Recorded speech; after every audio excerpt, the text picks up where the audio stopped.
অনেকেই চায় যে আমার দোয়াটা কবুল হোক, সবাই চায় আমার দোয়া কবুল হোক। দোয়া কবুলের তো অনেক শর্ত আছে, তাই না?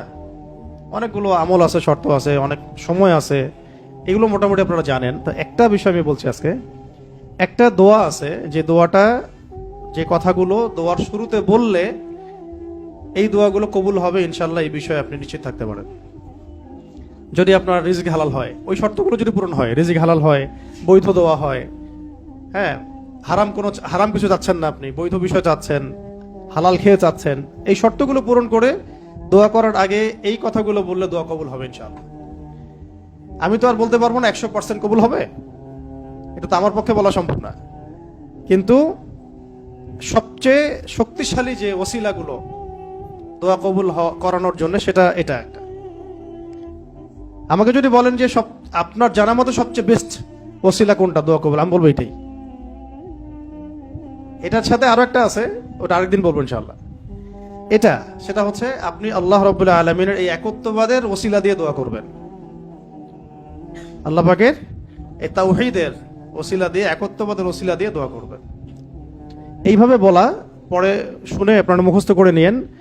দোয়া করার আগে আল্লাহ পাকের প্রশংসা করা, আলহামদুলিল্লাহটাও আল্লাহ পাকের প্রশংসা, এবং রাসূল সাল্লাল্লাহু আলাইহি ওয়াসাল্লামের প্রতি দরুদ শরীফ পড়া একবার, অন্তত একবার, চাইলে আপনি অনেক পড়তে পারেন। এরপরে যে বিষয়টা আপনি চাচ্ছেন তার আগে বলা যে আল্লাহুম্মা ইন্নী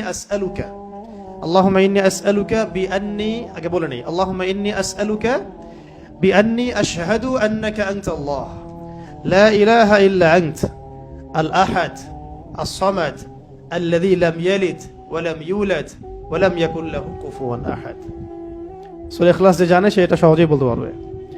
আল্লাহুম্মা ইন্নী আসআলুকা বিআন্নী আশহাদু আন্নাকা আনতাল্লাহ লা ইলাহা ইল্লা আনতাল আহাদ আস-সামাদ আল্লাযী লাম ইয়ালিদ ওয়া লাম ইউলাদ ওয়া লাম ইয়াকুল লাহু কুফুয়ান আহাদ।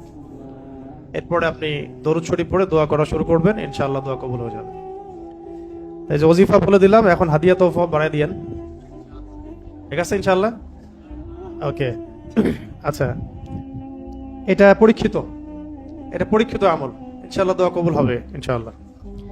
আরো যদি সুন্দর করতে চান তাহলে আল্লাহুম্মা ইন্নী আসআলুকা বিআন্নী আশহাদু আন্নাকা আনতাল্লাহ, এর সাথে লা ইলাহা ইল্লা আনতাল আহাদ আল ওয়াহিদ আস-সামাদ আল্লাযী লাম ইয়ালিদ ওয়া লাম ইউলাদ ওয়া লাম ইয়াত্তাখিয ওয়ালাদান ওয়া লাম ইয়াকুল লাহু শারীকুন ফিল মুলক।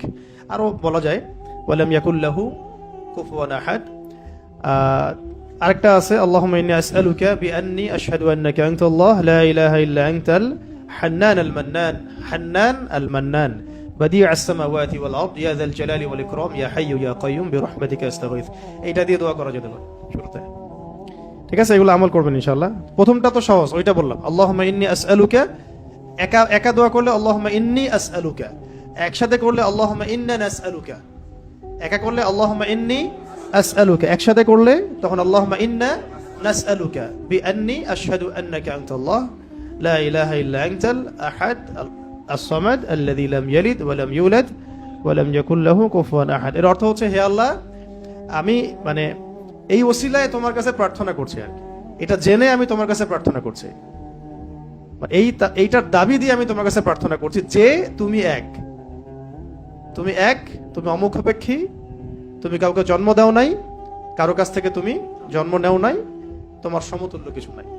এইটার ওসিলা দিয়ে আল্লাহ আমি তোমার কাছে প্রার্থনা করতেছি। এর চেয়ে বড় ওসিলা হয়?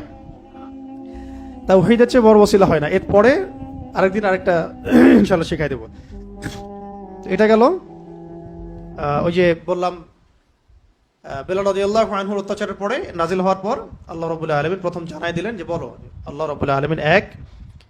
এই এক দিয়ে কি হয়েছে, সমস্ত বহুত্ববাদীদের যে ধর্মবিশ্বাসের যে ভিত্তি, এটাকে ভেঙে দেওয়া হয়েছে।